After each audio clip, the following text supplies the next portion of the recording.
Hello, I'll continue the tutorial. Can you hear me? Yeah. So, today what I want to do is the following. Uh, I want to give you some geometric intuition for some of the recent lower bounds. And uh, so the lower bounds are for depth 4 circuits, small depth circuits. Yeah. And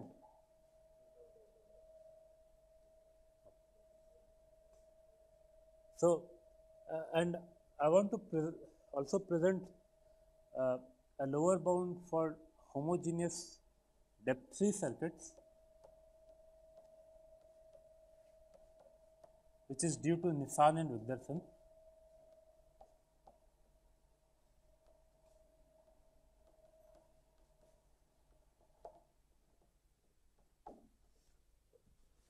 This is Nissan and Wigderson from 97. Uh, but so historically, this came first, uh, and this is much more recent.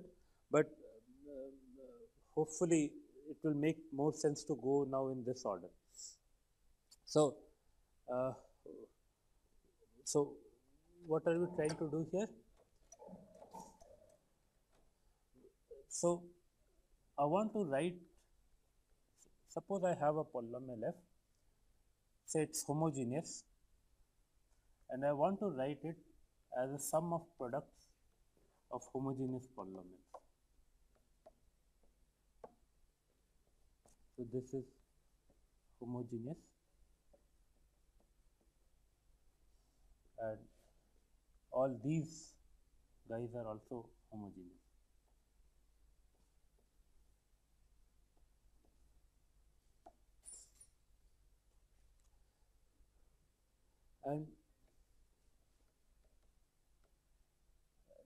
And I want to prove that in any such representation, the size of the representation must be large in some sense.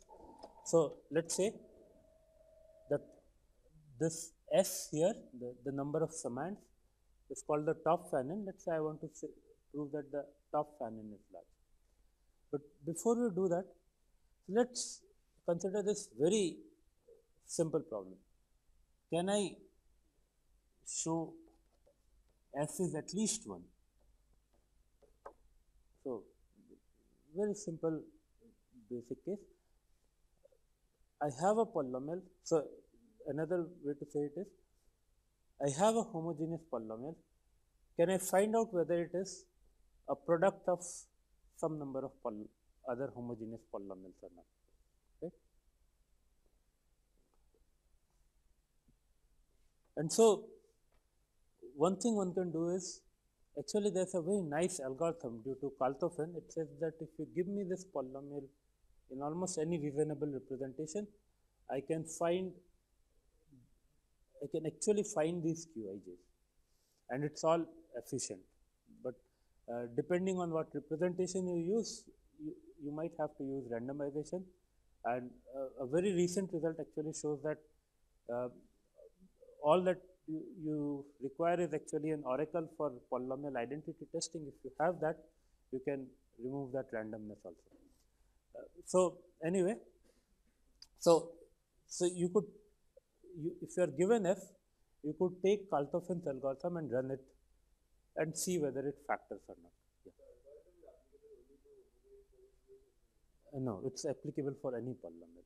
So for any polynomial, it can tell you whether how many factors it has, what are the multiplicities of the factors, and actually give out those factors. So it can tell you everything. But so that's good. But suppose this, can I have a quick and dirty test for it, for testing reducibility?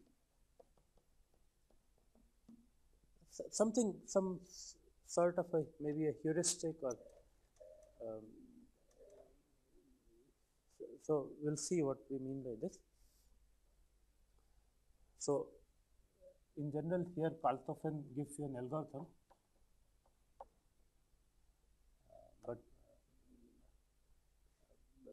maybe one can use Kaltofen's algorithm, but one will have to, in that case, one will have to generalize it to sums of products of polynomials, which is we don't know how to do it. So anyway, for now, let's consider this. So let's say you are given a polynomial and with the following promise, it's either a product of homogeneous polynomials or it's a random polynomial. Can you distinguish what is the case, whether it's random or reducible? So by the way, here's a fact. A random polynomial is almost always irreducible. A random f is irreducible with high probability.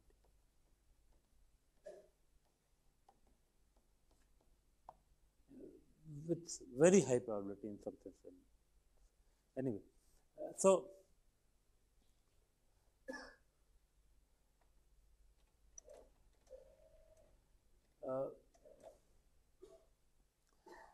what can one do? So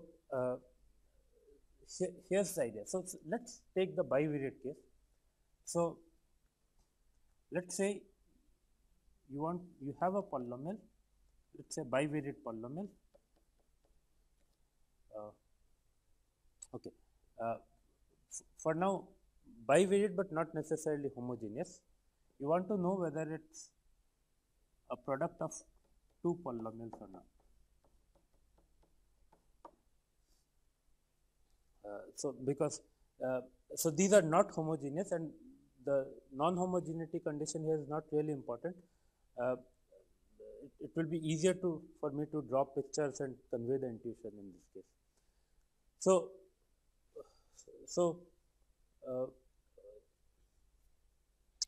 what would such a thing look like?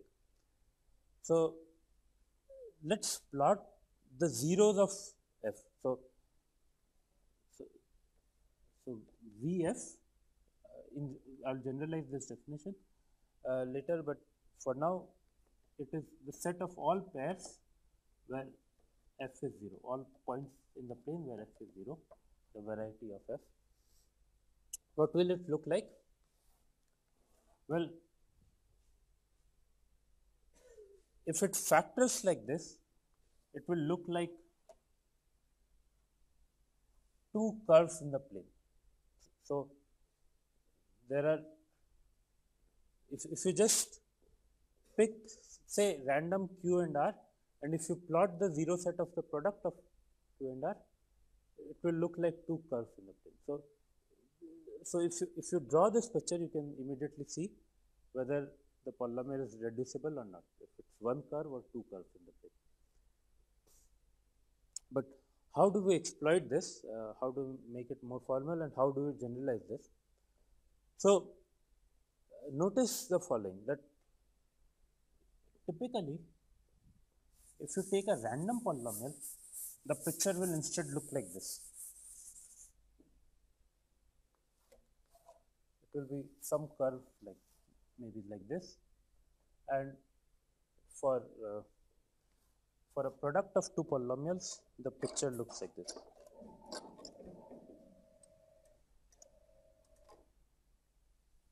This is one curve and this is another curve.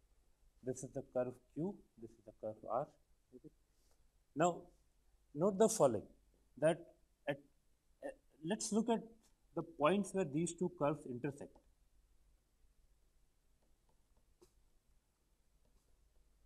And typically, if you take two random curves Q and R, they will intersect in a lot of points, and the typical number will be the product of the degrees of Q and R. So geometrically, you have this situation that, oh, okay. One more fact. Okay, I'll come to it. So at the points at which Q and R intersect, these two curves intersect, f vanishes with the product vanishes on Q on R So it vanishes with multiplicity 2 at all these points of intersection. So for all of these points of intersection on the variety of Q intersect the variety of R, F vanishes with multiplicity 2. So the algebraic way of writing it is F as well as all its partial derivatives vanish.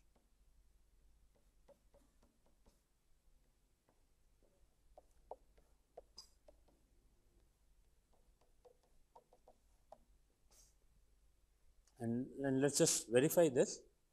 This is an easy verification.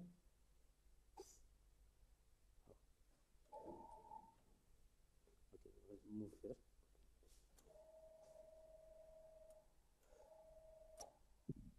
So my F is Q times R. Intuitively, well, something vanishes here as well as here. So on the product, it vanishes with multiplicity 2. I just want to verify this equivalent statement of it, restatement of it. So Q of Pi and R of Pi is 0. Let's compute a derivative, say derivative with respect to x.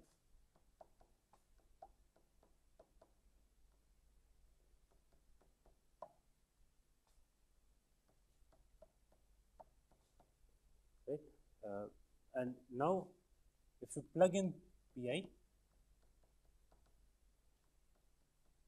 you see that because both Q and R vanish at Pi, this becomes 0, this becomes 0, so overall this is 0. And the same thing, you just if you replace x by y, the same thing continues. Okay, so nice. So one way to, in this bivariate case could be I'm given f, I want to know whether it's a random polynomial or a product of two guys. I could do the following. I could try to test whether it has any singularities or not. So it turns out that for a random f, for a random bivariate polynomial f, with high probability it won't have any singularities, and the technical name for it is smooth. So for a random bivariate f with high probability, f has no singularity.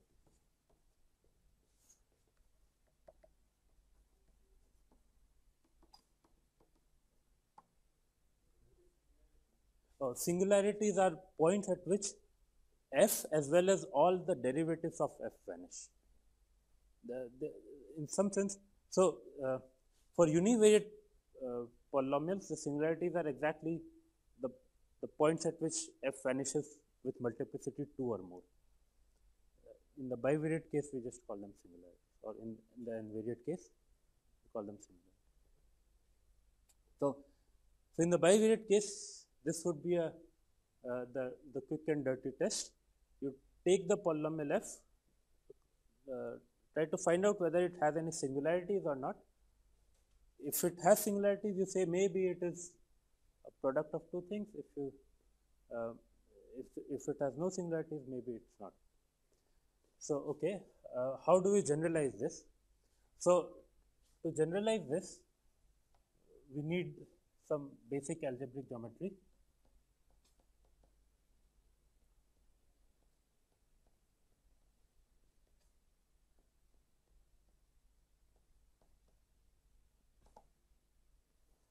So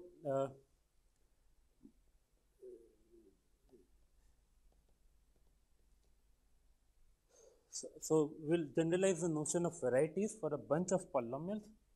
So say we have a bunch of polynomials, multivariate polynomials now. The variety defined by these polynomials, which we will denote like this, it is just the set of all points A such that all the polynomials vanish at A.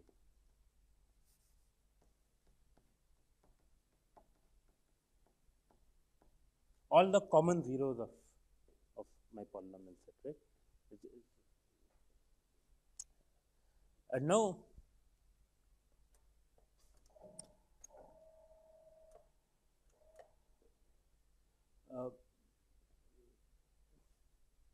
now there are uh, 2 or 3 facts about varieties that we will need. So, uh,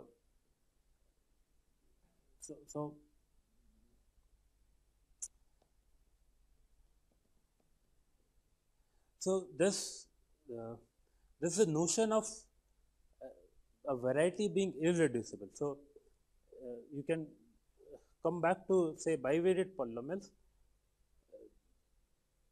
A curve in the plane like this is irreducible. It has one component only, and a union of 2 curves is not. It has these 2 components. So, let's call a variety irreducible if you can go from any point P on the variety to any other point Q via a very smooth path where you don't have to make any abrupt changes to the path. So, for example, you can go from here to here like this. But if you say, if you had 2 varieties like this, say, and you take a point here, call it say P, and a point on this variety P prime, you can go from P to P prime, but at this point, you will have to make an abrupt change in the direction of your path. Okay. So that's what an irreducible variety is.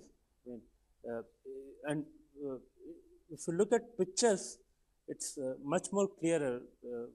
If you just stare at the zero set of a variety, you can easily tell whether it is irreducible or not. It should look like just one object. So here's a basic fact. Every variety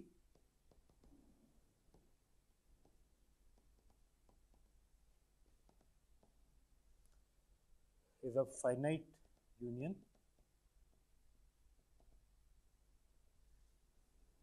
of irreducible variety.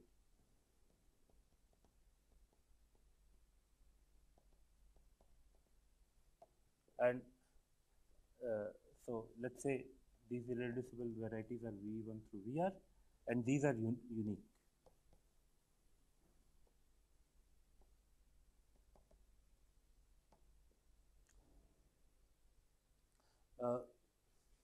We really won't be using this.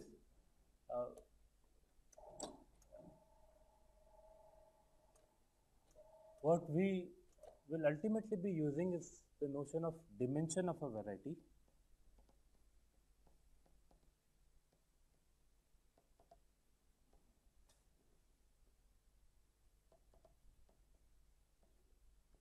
So let me illustrate with, give some examples first before giving the formal definition.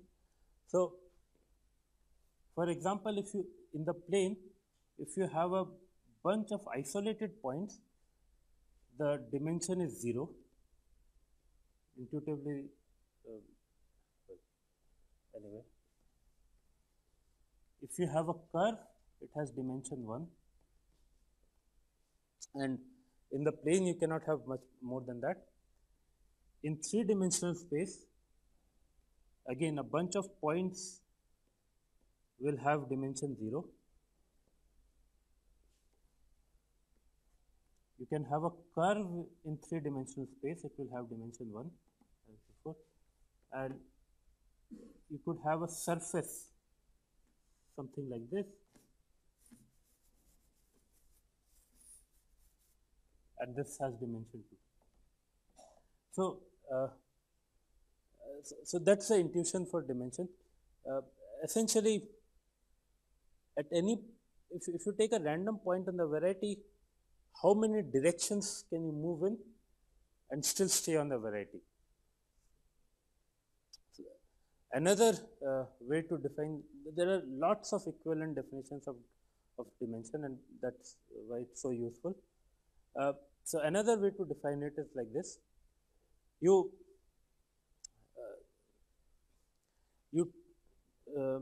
you take your variety and intersect it with, start intersecting it with hyperplanes. So think of it like this: you have a bunch of polynomials and start adding random linear equations to it. And how many random linear equations do you need before the number of solutions goes down to 0?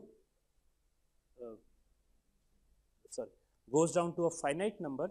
That is the number of, that is the dimension of a variety. For example, in this case and in this case, the number of solutions is already finite. So you don't need to add any more hyperplanes. So dimension is 0. Here the number of solutions is infinite, but you intersect this with a random line like this, and now you have only 2 solutions. Similarly, in 3 dimensions, you first intersect the curve with a random plane, and now this picture is not clear, but maybe you'll have, you can, but if you think about it, it will have a finite number of solutions, like 3 here maybe. And if you intersect a surface with a random plane, you will first get maybe a curve in 3 dimensions, and then you will have to intersect it with another random plane before the number of solutions becomes finite. So that's the dimension of a variety. So now we want to generalize what we saw here. So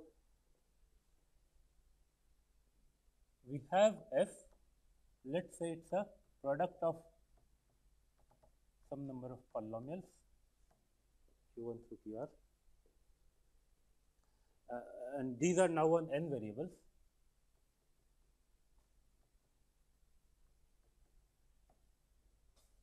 So here's the generalization of this observation. So so very roughly, the quick and dirty test that I want to do is the following. I want to sort of count how many singularities does f have. If it has lots of singularities, I will say it probably factors a lot, and if it has very few singularities, I'll say that it probably has very few factors. So I want to sort of make this at least somewhat quantitative for now. So how to do this? Well, you observe that, let's take the variety defined by the first order partial derivatives of f. And let's observe the following, that for any pair of polynomials qi and qj, the common 0 of that pair is on this, by this basically the same argument, because so I want to say that it contains the variety defined by qi and qj for all I and j.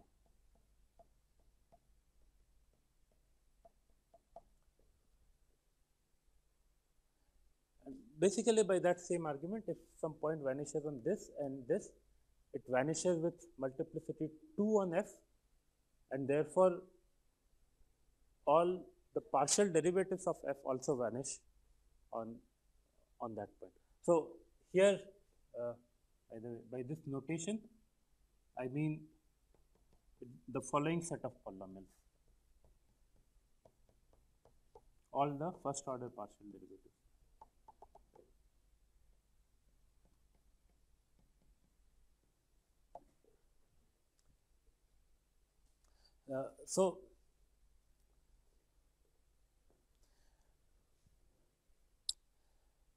So now I want to quantify lots of solutions versus very few solutions. So one way to try to quantify that is to look at the dimension of this variety. Intuitively, if the dimension of a variety is large, it has lots of solutions, right? And dimension is small, then it has very few solutions. So, uh, okay. So,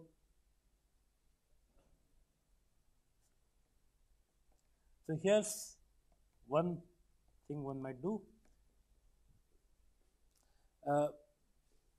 You take a polynomial f, look at the variety defined by the first order derivatives of f, and look at the dimension of this variety.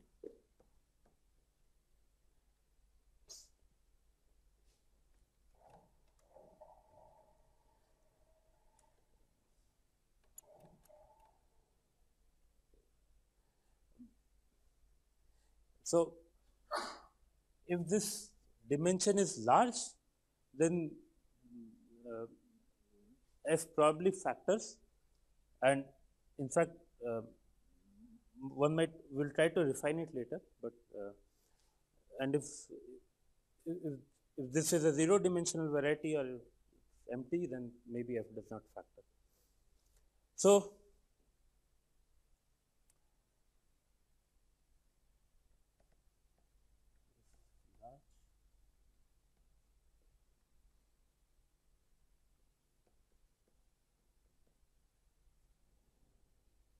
but let me make one statement. For now, this is really uh, not accurate either way.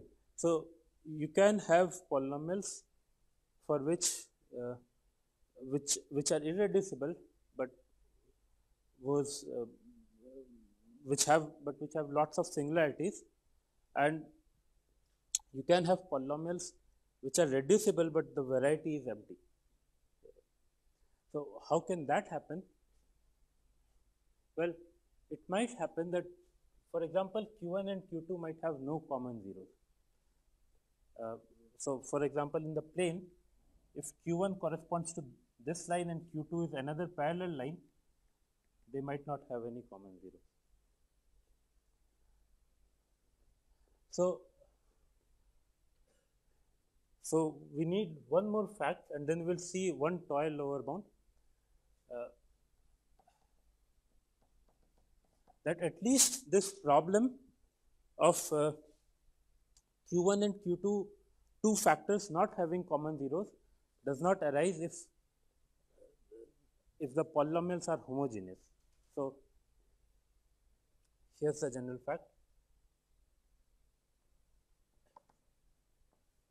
If you take a bunch of homogeneous polynomials,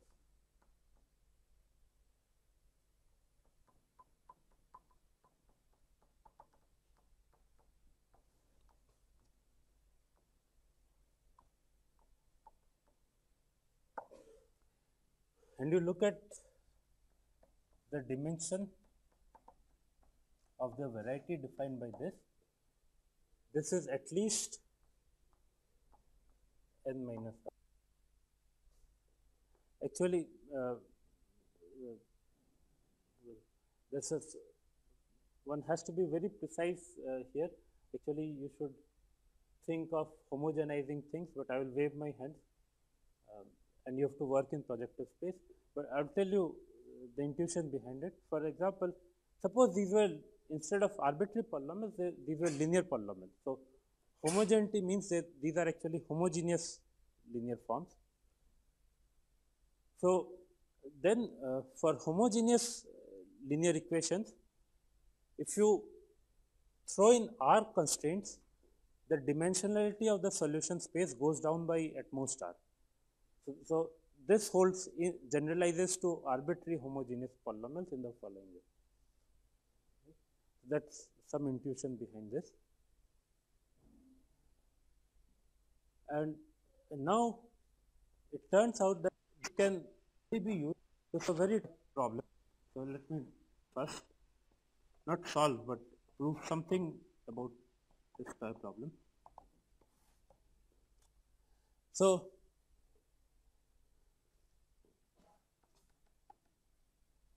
here's the problem. Find a degree 4, find an explicit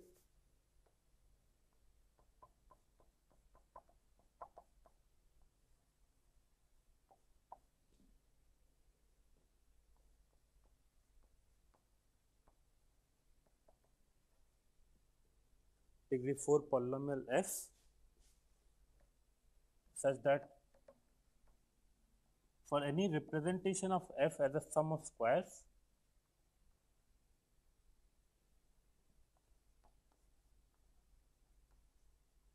say homogeneous for now. This is not really important, we'll see why.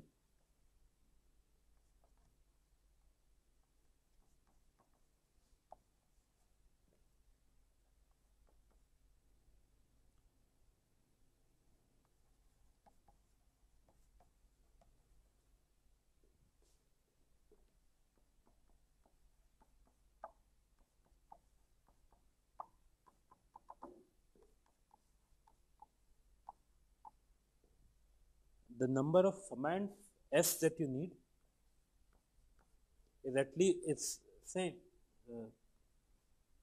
superlinear, n to the 1 plus epsilon.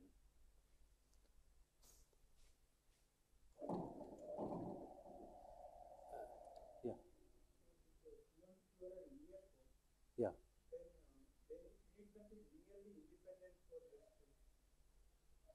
Yeah, yeah, exactly. So if instead of quadratic forms, here we had linear forms and we are looking for a degree 2 polynomial, we understand this question completely. In fact, given a polynomial f, we can write down a simple matrix. Given a quadratic polynomial f, we can write down a simple matrix whose rank corresponds exactly to the minimum number of commands that you require here. Now, there's a very nice theorem by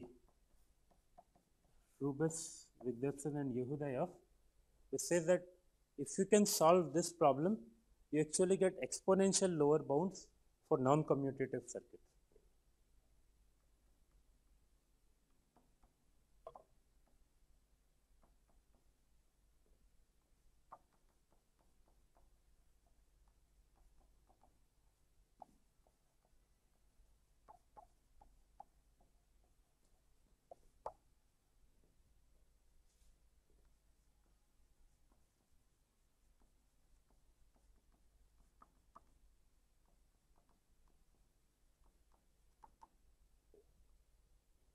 And they in fact get a superlinear lower bound for polynomials with integer coefficients, but for this theorem they really need real numbers or complex numbers. Will real numbers suffice? No. Complex numbers. Okay. So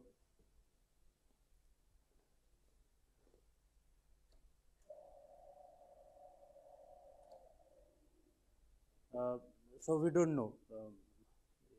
Even this seemingly easy question, we don't know.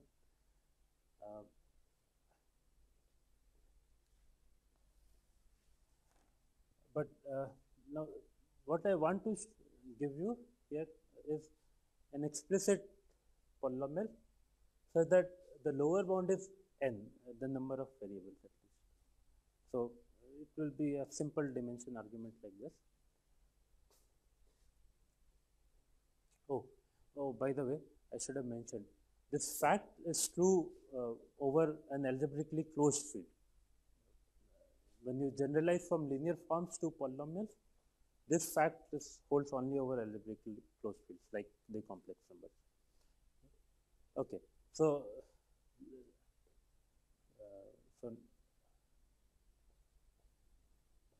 today we will see an f for which s is at least the number of variables. So consider this f.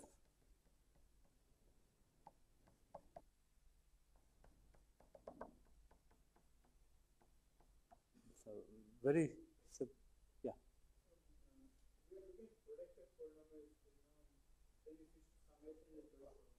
Yeah, yeah, I cheated a bit. So now we want to move towards actual lower bounds. So sort of this is the dirty test we are looking for just for irreducibility.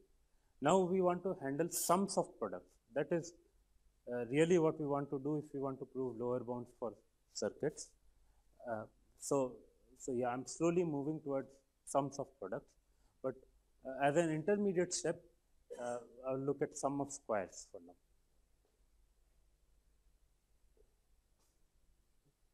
So, so if you think about it, you can obviously write it as a sum of n squares, those qi's being just xi square, right? So it's obviously as a sum of squares representation. This is one possibility. So S is at most n, and now I will claim by this dimension kind of argument that if it has any other representation as a sum of squares, then S must be at least n.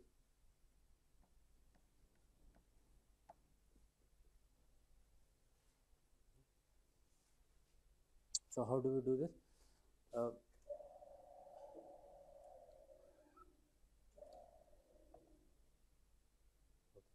So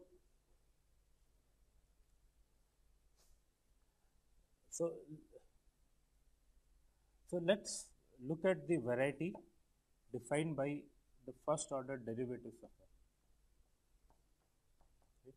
So let's compute the derivatives. In this case, what are they? Let's look at the derivative of x with respect to say x1.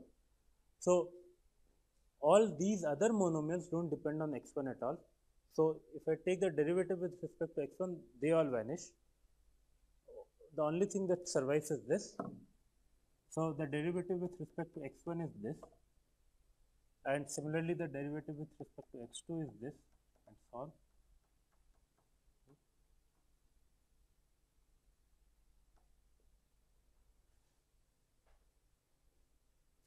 And now, what's the dimension of this variety? Well, any point on which all these polynomials vanish, the x1 coordinate has to be 0 because of this, x2 coordinate has to be 0 because of this, xn coordinate has to be 0 because of this. So the only point on this variety is the 0, 0, 0, 0 point. So the dimension of this variety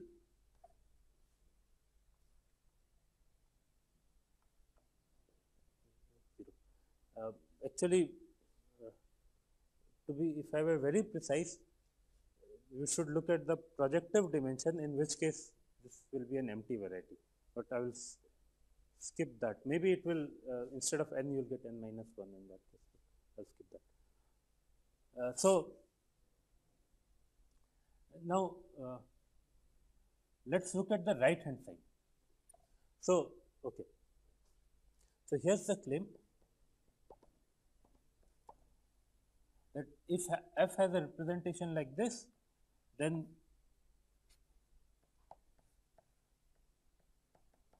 the variety of first order partials of f, it contains the variety given by the intersection of these QIs. Why is that? Let's just verify this. So suppose we have a point A which belongs here. So all the QIs vanish there. Let's look at partial with respect to any point xi, just a generalization of that calculation. So f is sum of qi squares. So the partial of f with respect to any variable xi will be sum of derivatives of the qj's with respect to xi times qj. And so now A vanishes at all the qj's. So all these summands are 0. So A vanishes at the derivative also, and this happens for all. And so any point here is in here as well. So what this means is that the dimension of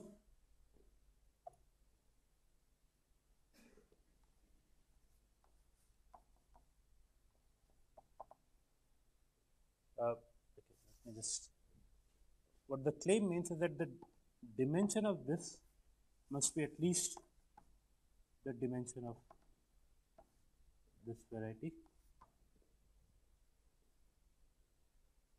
And now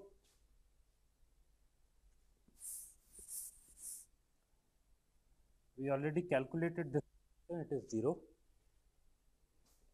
And by that fact, this dimension is at least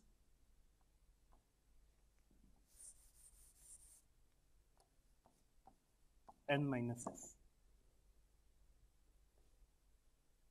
So s has to be at least.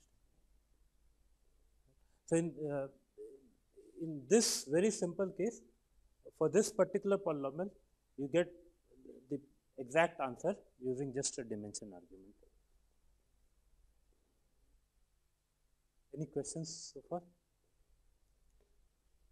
Okay. So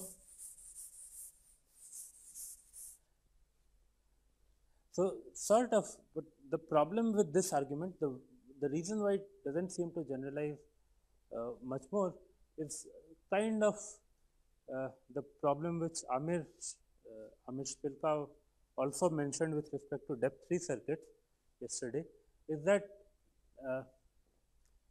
well, let me say it in, for this case, the dimension of a variety is always a number between 1 and n, and as once you have more summands, this kind of, in this kind of an argument, the dimension starts dropping, and when you have more than n summands, where n is the number of variables, this kind of argument completely breaks down. So you cannot hope to get a lower bound of more than n using such an argument.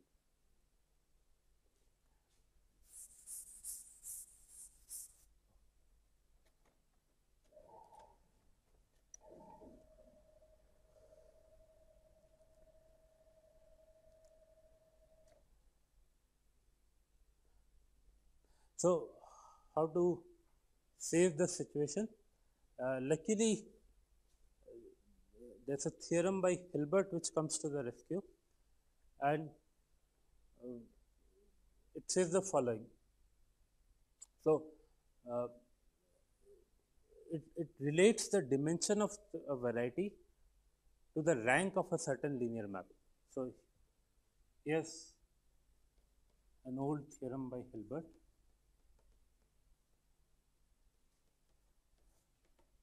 So you have, for now, we are just trying to have an alternate definition of dimension which relates it to the rank of a linear map. So you have some variety, say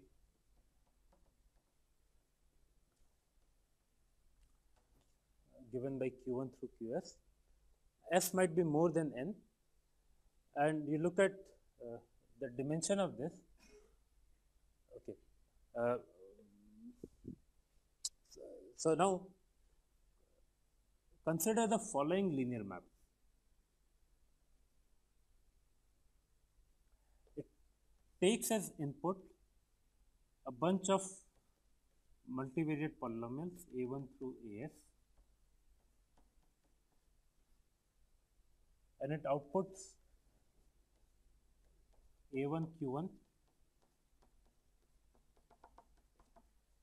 plus AS QS, and the L here is the degree of, is a bound on the degree of each of the AIs.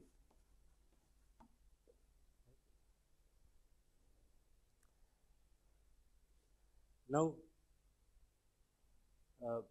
so first of all, if you fix the Q's are fixed, in that case, this is a linear map with respect to the A's. So think of the A's as very long vectors. So each polynomial, you just write it as a very long vector, and you are multiplying each such vector by some other polynomial. And it's all linear in the coefficients of the A's. So this is a linear map, and one can look at the rank of this linear map. And the rank of this linear map as a function of L, the degrees of the AI. So, what the theorem says is that is small, but now I won't quantify small, if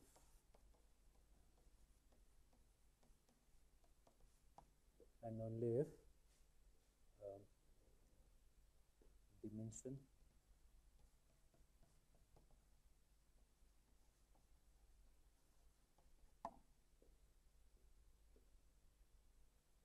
V is large.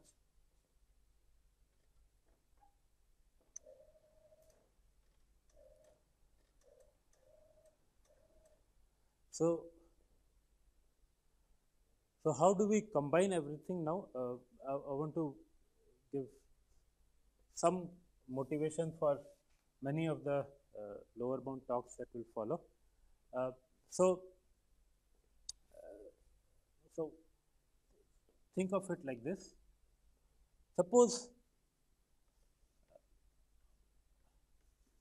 I have a polynomial T. I want to know the following. Does it have lots of factors or very few factors? Now, slightly more quantitative. Sort of how many factors does it have? Right? So, what one can do is, you instead of looking at just the first order derivatives of this, I could look at higher order derivatives, say kth order derivatives. Now, so by basically the same kind of argument that we had before, if you have a point which vanishes on any k plus 1 of these qi's, so then, so suppose you have a point which vanishes on q1, q2 and qk plus 1.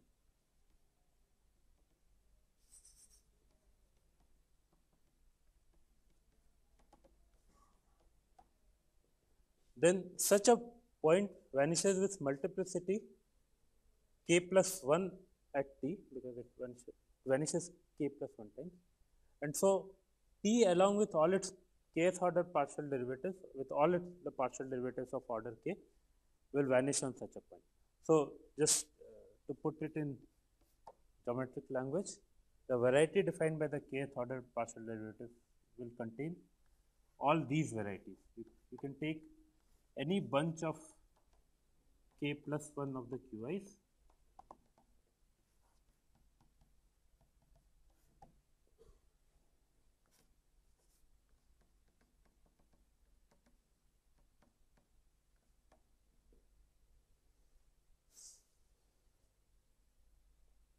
and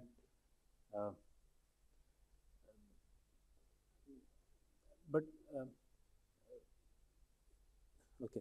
So, another thing is, if t had fewer than k factors, it turns out that with high probability this variety will be empty. So, if with high probability, what I mean is, suppose if you took say maybe k by 2 random polynomials and multiplied them together, and then you have to look at the variety of kth order derivatives of the product, then with high probability it will be empty. Whereas this, as long as k is significantly less than the number of variables, this will be non-empty because of that fact.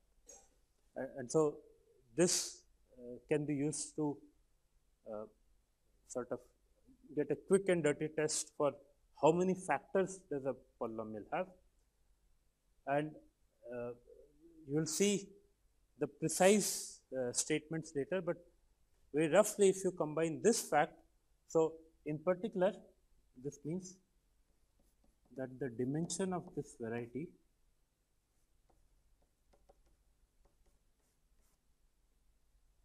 is at least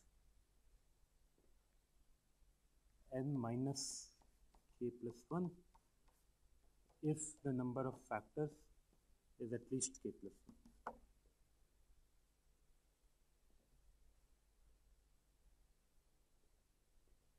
And uh,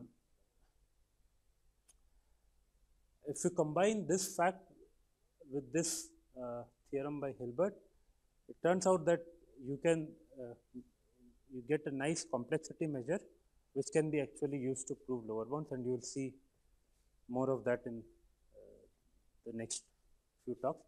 I just want to finish. So, any questions for this part?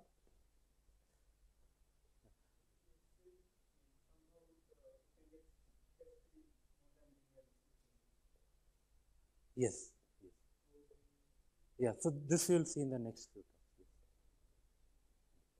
Yeah. So, I won't. I don't want to give all. Yeah, everything. So, I just want to now prove a lower bound due to Nissan and Wigderson for homogeneous depth-free circuits. So, let me go here.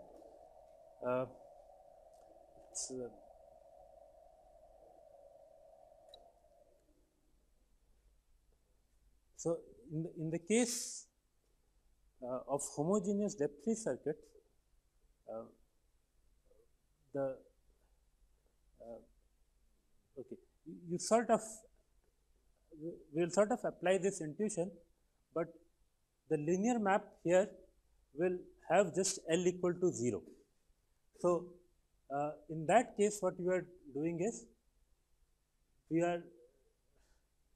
start with a term which will in the case of depth-free circuits, these will be linear forms, the QIs will be linear forms.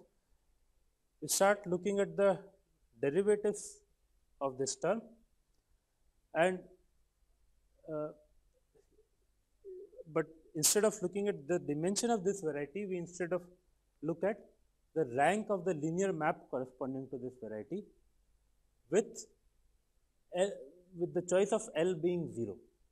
So, in fact, what that means is that we are just looking at the space of linear combinations of the derivatives of my polynomial.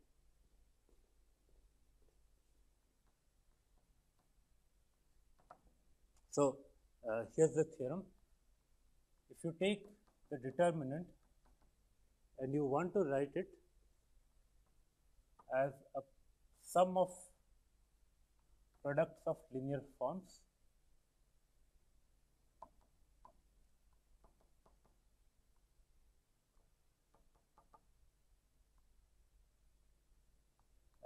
and Lij's are homogeneous,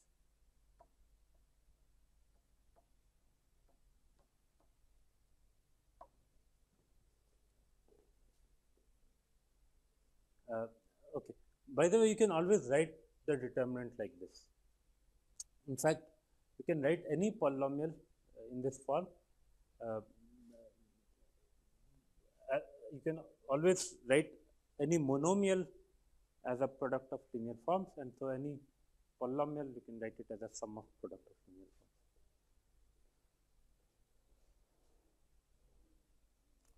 forms. Then S must be at least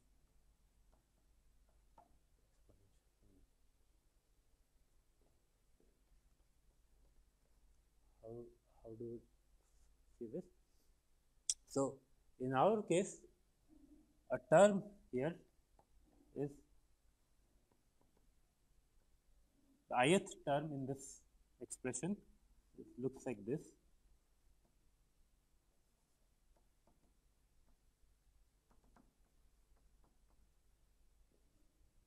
Okay.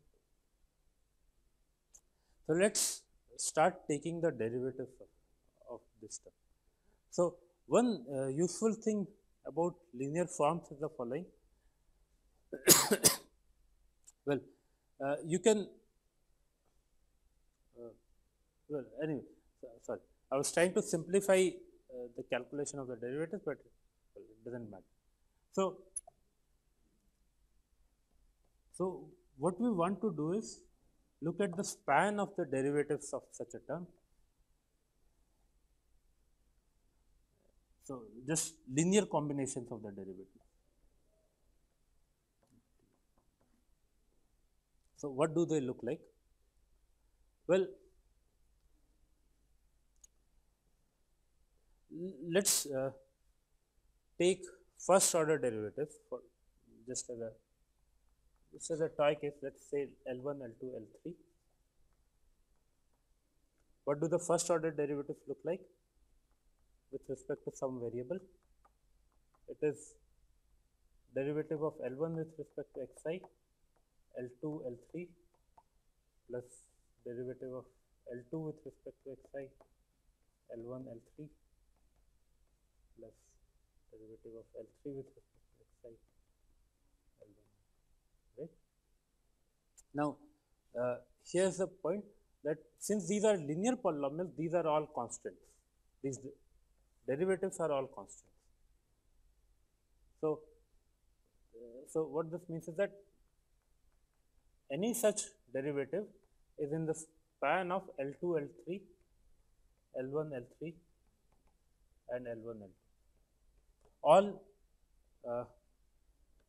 All subsets of factors of size 2 for the first order derivatives. So more generally, if you look at the second order derivatives, now you will see that all the second order derivatives are in the span of L1, L2 and L3. And more generally, if you look at the kth order derivatives, this is in the span of all subsets of size n minus k.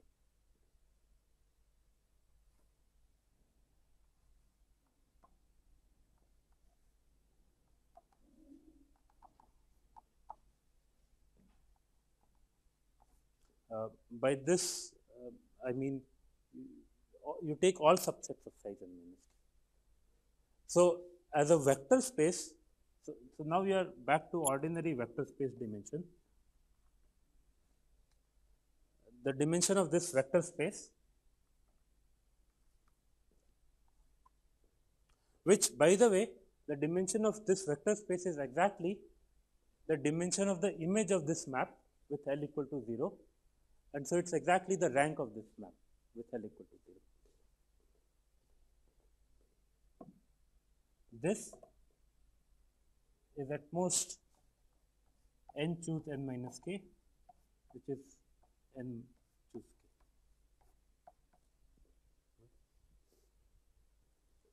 And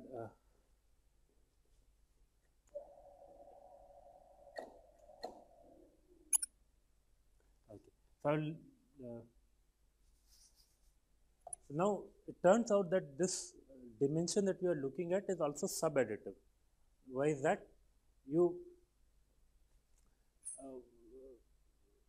So what I mean by this is that if you have a bunch of polynomials, say T1 through Ts,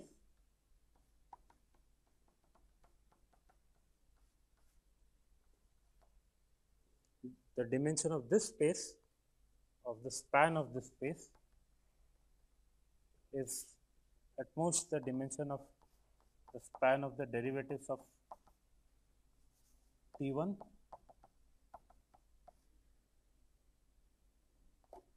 and we sum up all.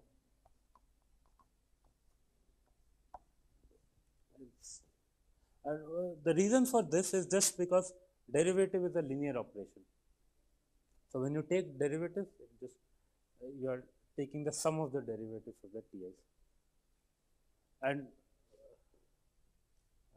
okay, so for the right hand side, now we can bound the dimension. This is at s times n choose k. As for the determinant, it basically all its derivatives are linearly independent. All its derivatives which are non-zero are linearly independent. So I'll leave this as an exercise, that the dimension of the kth order derivative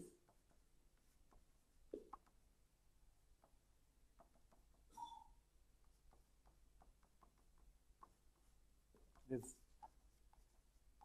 n choose k whole square.